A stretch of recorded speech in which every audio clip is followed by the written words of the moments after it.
This is the GTN Show, and this week I am delighted to have Heather back with me, partly due to the fact that I can't bear to see another beautiful sunny photo from Oceanside. Mark, I'm sorry. But in all seriousness, how was it? It was a great trip. There were so many pros out there, and that part of America and California really is just a mecca for triathlon. There was so many interesting people, so many great pros, and also some exciting places to visit, which you'll see coming up shortly. Well, yeah, it did look absolutely amazing. We've got some great videos coming from that. But for this week's show, we are taking a little trip down memory lane as we take a look at some retro triathlon tech. Oh, that's going to be brilliant. Can't wait for that bit. But we've also got dogs doing amazing things. We've got Alistair Brownlee announcing his first race for 2019. And we've got Super League Jersey possibly at risk from pollution.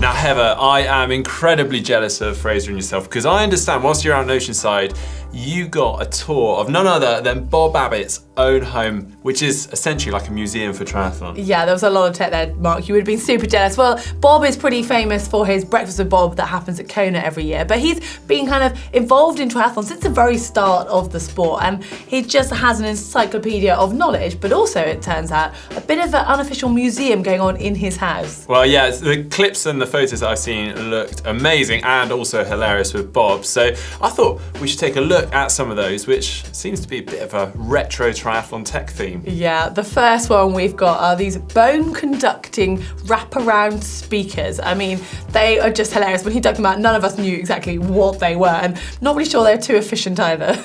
So what I'm wearing here now is probably a predecessor of the Shuffle or the iPod. We call them bone phones. And the whole idea was you put this around your neck and supposedly, because it played music, it would sort of resonate through the bones in your neck and have really, really good stereo sound. Most of the time I got static, but I did a number of Ironman races. I did a number of Konas wearing my bone phones. Probably my best one was 81. I was racing a 14-year-old kid, back then there was no age limits, named Robin Tain, and we were running together, and it was like one of those things, I'm thinking to myself, if I out-sprint him, I'm the jerk who dropped the 14-year-old. And if I don't out-sprint him and he out-sprints me, I'm the guy who lost to a 14-year-old. You can't win either way. And while I was thinking of that, the 14-year-old was in another zip code about half a mile ahead of me and dropped me like a stone. But you can see in the photo me and with my bone phones, which are pretty awesome. And they left great tan marks too, because we didn't wear shirts or anything like that. So. Well, what a guy. I have never seen those before in my life. When he got them out, we were like, what is this? I mean, it's the most bizarre looking thing, and I guess it does kind of reflect the 80s a little bit as well.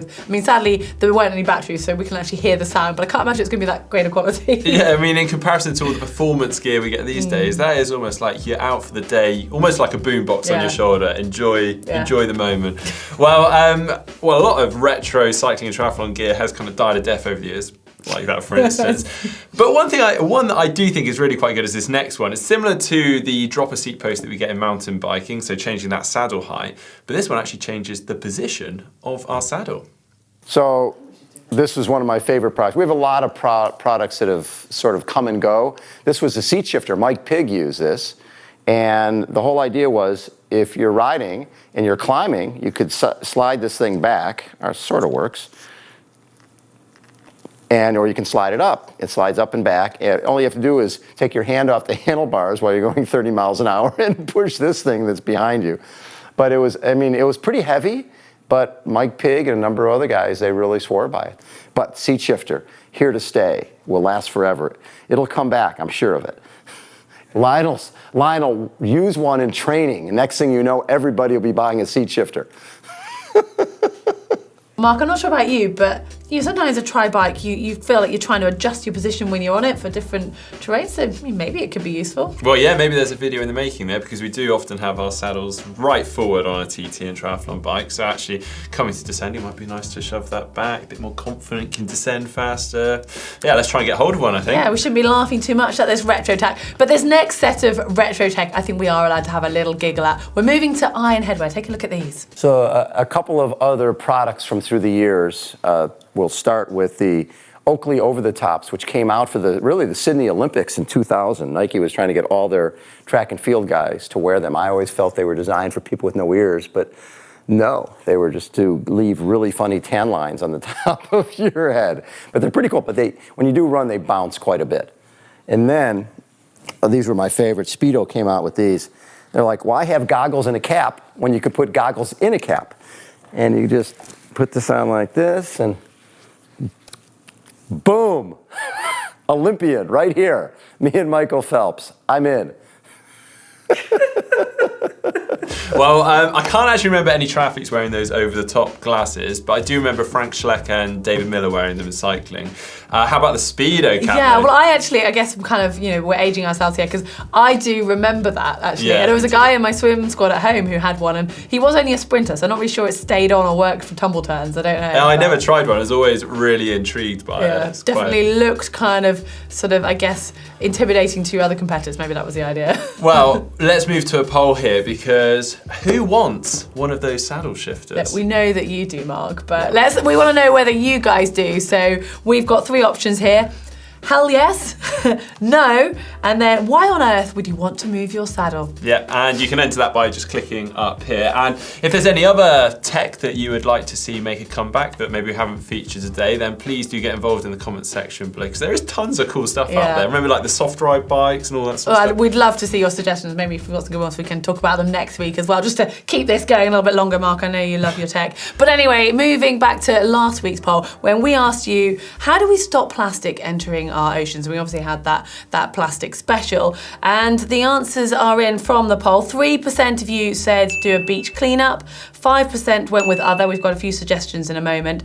18% said reuse all of our plastics, but then the out and out winner here was 74% says stop using single-use plastics, which I think we're all trying to go towards. Yeah, which is a good response there. And we had some great comments coming in. It really sparked a lot of interest in the comments section. Denning76 said, not going to lie, I would very much appreciate dumping the people littering on beaches or anywhere like this in the sea instead of the plastics. I mean, that's one way to do it, isn't it? Dom here says, love to have an option to buy a gel in a reusable container. So maybe a plastic bottle with 10 portions in, which I think is great. You can actually get little reusable pouches to fill your gel. So I think that's a fantastic idea. We were just chatting before about how I refill my washing detergent and stuff at a local shop.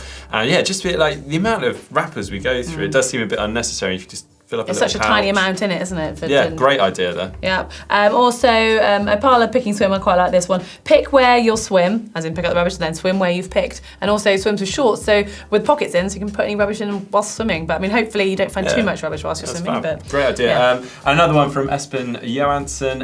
In Norway, there is an organisation or Instagram tag called 5 for Valen, which is 5 for the whale in English, where they make a point out of every action matters. So they urge people to pick up 5 pieces of trash every day. Yeah, well, it's great to see you guys come up with these ideas and doing things, and hopefully every little will help.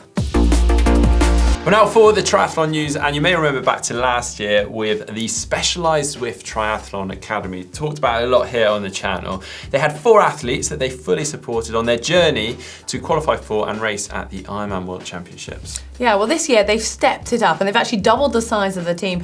They had thousands of applicants and they whittled it down to 8 athletes who got announced a couple of weeks ago. And whilst we were out in Oceanside, we went to speak to Jacob Fraser from Zwift to find out a little bit more about this year's team. So Jacob, we've just had the announcement of the new Tri Academy. Can you tell me a little bit about this year's team? Yeah, we're really excited. We grew the team this year. Last year we had 4. This year we have 8. 8 athletes from all over the world. We're really excited for what they can do. And with great partners like Specialized, Roco, Wahoo, and SIS, they're going to be the best supported tri team out there. So we're really excited to see what this summer brings for the athletes. We welcome Sarah True as one of our coaches this year as well, and Tim Down returned for a second year as well. So having them be a little bit more involved with the athletes throughout the season. They're all still going to race and qualify this year as normal. But it's really exciting that the mentors have more to do with the program this year. And we just learned throughout last year that we wanted to have a little bit more involvement with the athletes. And what are your hopes result-wise when it gets to the end of the year at Kona? How many athletes are you hoping, or do you think can get there? And what's your estimation for Kona? Well, that's the $1 million question, right? We want to get 8 athletes there. We believe that 8 athletes can get there. I think the dream is to get somebody on the podium at the top step at some point.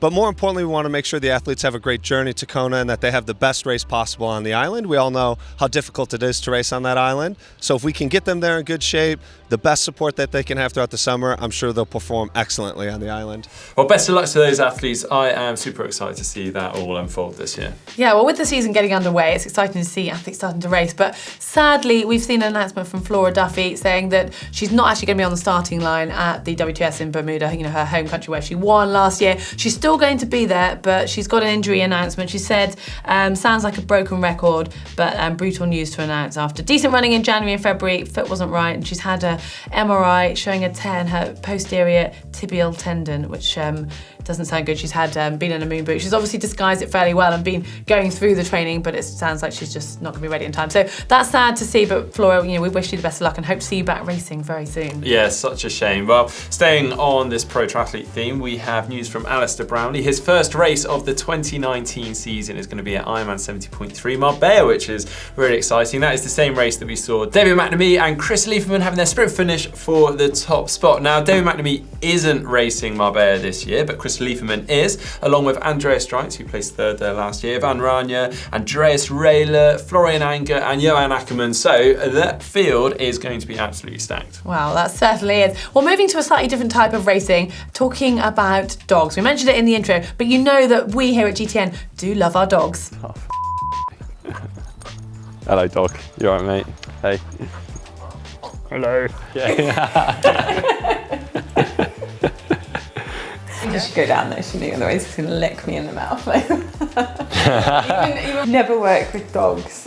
Well, you may or may not have heard of the pretty iconic running race across the Sahara Desert in Morocco called Marathon des Sables. It is 251 kilometres across 6 days. Yeah, it's pretty brutal for humans, and there's also a massive waiting list to get in.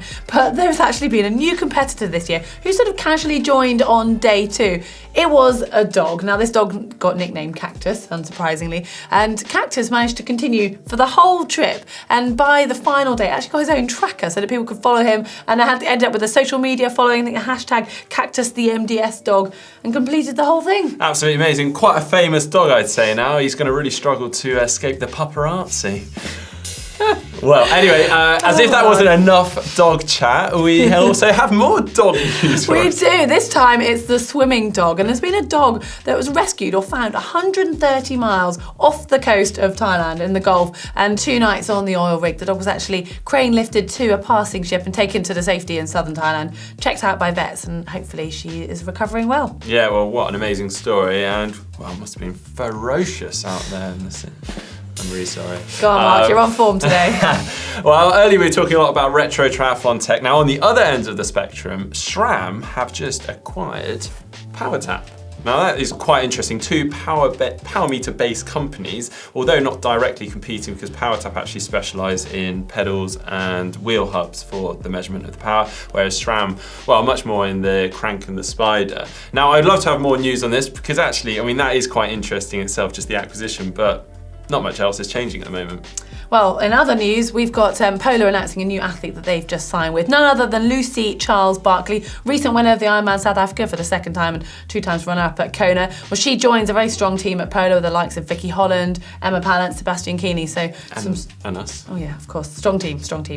Well, moving on to other news, Super League Triathlon have been keeping an eye on their event in Jersey that's planned for September, because there has been some heavy metal contamination going into the water. Jersey have got an underground car park that's being built in the Elizabeth Marina, or just next door to it, and apparently some high tides have actually washed some of this contamination into the ocean where the swimming event actually is planned to happen. Yeah, it seems like it took them by surprise a little bit. Now, they have conducted tests of the water in that marina, and they've found that, well, the levels are off the chart. They've got lead levels up, well, in excess of 1,280% higher than normal sea levels, as well as also maybe having mercury having leaked into the water. Now, both of those are, well, lead at least is a non-biodegradable substance, which is slightly worrying, although Jersey are at the advantage of having quite a good tidal system, so there is a chance that it'll be washed away by September. But either way, it is still a little bit worrying. Yeah, well, fingers crossed that the event can go ahead and hopefully the ocean isn't damaged too much from that.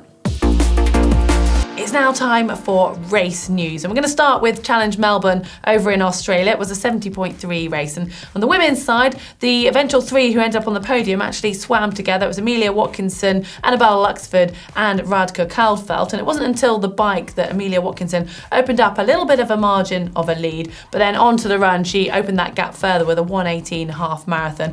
Annabelle Luxford stayed pretty much in touch for the bike, but dropped off slightly on that half marathon, although she managed to maintain her position and stay in second place. But Radka Kalfelt had a faster run, closed the gap, but still finished in third. Well, in the men's race, there was quite a significant divide after the swim. There was a breakaway, including the likes of Mike Phillips and David Mainwaring, and then a chase pack a minute and a half back. But by the end of the bike, that chase pack had caught that gap and actually left Mainwaring and Phillips a little bit further back. But onto the run, it was Mike Phillips who had a very strong performance to come back through and take the win. David Mainwaring also moved back through that group to finish second, and then Matt Burton, who was in that chase pack, came home in third. We're now on to Ironman 70.3 Lima. And in the men's race, less than 20 seconds separated the eventual podium finishes. It was Vincent Hernandez, Andy Potts and Kevin Collington. But then onto the bike, Andy Potts had the strongest ride there, coming into T2 with a lead, but that lead was whittled down. It was Vincent Hernandez who had the strongest run to move through and take the overall win. Andy Potts held on for second, and Kevin Collington closed that gap on the run, but not enough, and had to settle for third. Well, the women's race was quite the opposite to the men's. It was Lauren Goss who dominated. She took the lead out in the swim. She had the second fastest bike ride and the fastest run to win by almost 9 minutes ahead of Lindsay Kane in second and Cecilia Davis-Hayes in third. Our final race for this week comes from Ironman 70.3 Leo Chu, and it was Craig Alexander, the veteran of the sport, who swam in the pack but then had the fastest bike split and the fastest run split. Admittedly not by a huge amount, but it did add up because he took the overall win by almost 2 minutes ahead of Russia's Ivan Kalashnikov, and then third place went to Paul Schuster of Germany.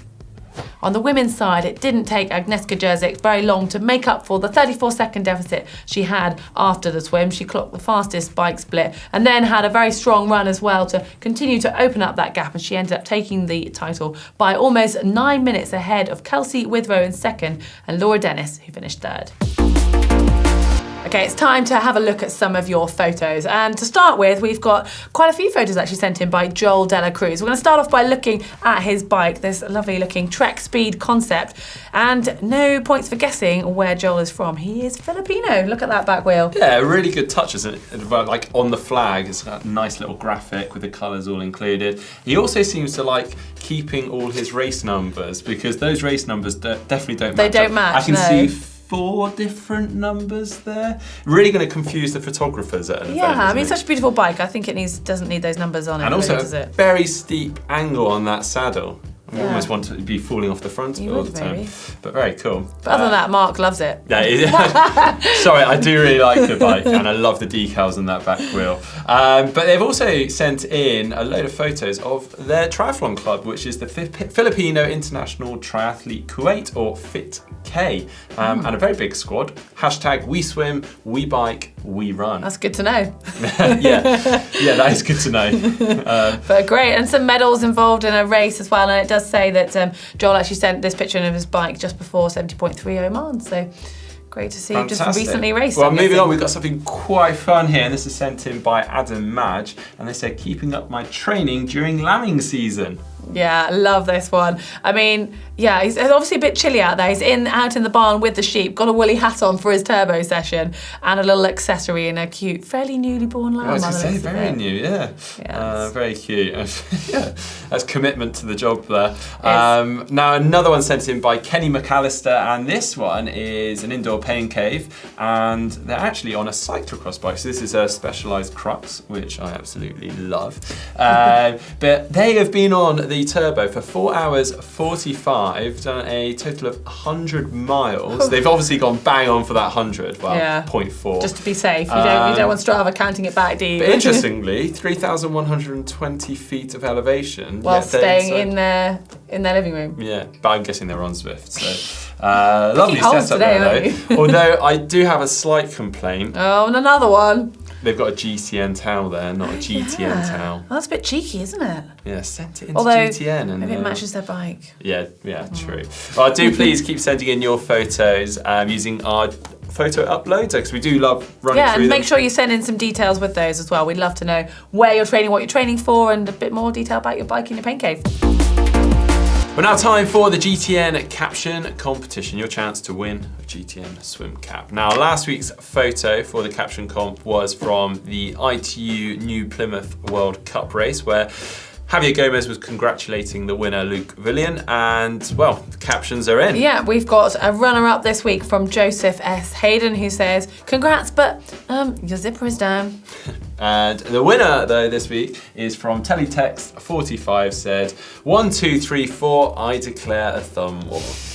Well, you are the winner. Please get in touch and we'll send a swimming cap out to you. We will. Well, this week, though, we have a caption competition picture, which just makes me chuckle just looking at it, to be honest. We have Bob Babbitt in his element inside his sort of treasure trove of triathlon memorabilia. You could look at that photo for hours just studying everything on the shelves. And as for Bob himself, well, I think with that cap on, I mean, he's funny as it is, but put the cap on, it's even more hilarious. So let us know what caption suggestions you have in the comments section below.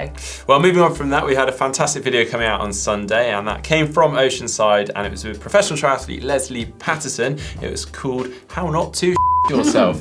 Yeah, fantastic video, loads of great comments. Tommy Toto said, my alter ego is Paddy McGuinness. Let the athletes see the racecourse. Yeah, and if you don't live in the UK, Paddy McGuinness hosts a show called Take Me Out, and he uses various puns with that kind of tone, slightly deeper voice, Omar, but you're close. And better and more funny. Yeah. You're close. Well, we will throw to that video in a second, but that is it for the show this week. It is. If you like the look of these hoodies that we're wearing and you want to get your hands on one, you can click on the link for the GTN shop. Hit the globe to subscribe to make sure you get all of our videos, and give us a thumb up if you've enjoyed it. Yeah, and if you do want to see that Leslie Patterson video, then you can see that by just clicking here. And if you want to see a video that Mark has actually made for the younger triathlete, you can find that one just here.